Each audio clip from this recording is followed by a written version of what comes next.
Hello. I want to invite you to come to the front of the class. I'm going to be teaching math using English. Now, think about problem. Yes? Problem plus people or even plus a person can give you two problems. Come with me. Stay at the front of the class. Now, you've never heard this before.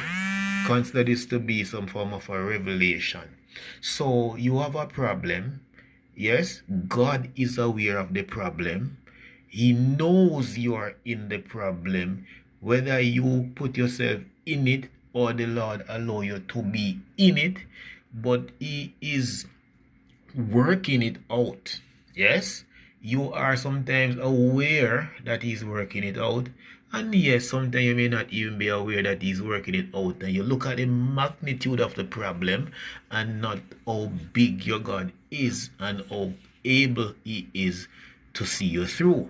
Forgetting also that that problem that you're in, it is the Lord's desire for Him to be glorified. And there is a certain path you must follow, a certain formula, since we're talking about maths and using English.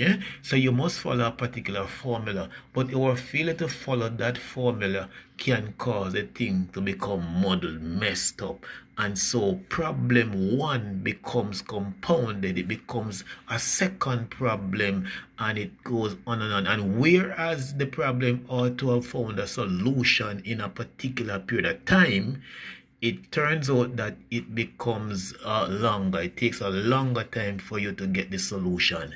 Hello, I want to remind you that God doesn't need that kind of help, right? So if He desires to be glorified based on the problem that you're in, you need not seek anybody else's advice at times in that problem, but depend on God so that He can get the glory. The moment you invite others in it, share it with them, and the phone that you use is one of the quickest medium by which you tell others about your problem.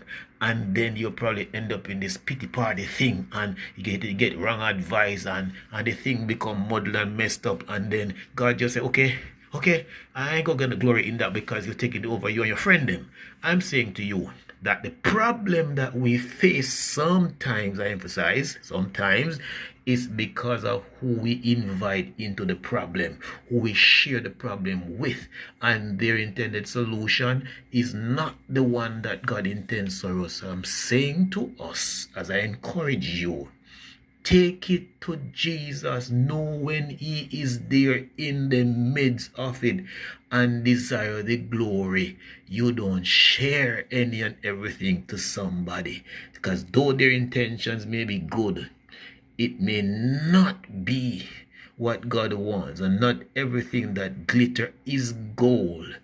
I take it that you were at the front of the class and you understand now how to use English to do math. Problem plus a person can give you problems based on all the above. May you be richly blessed.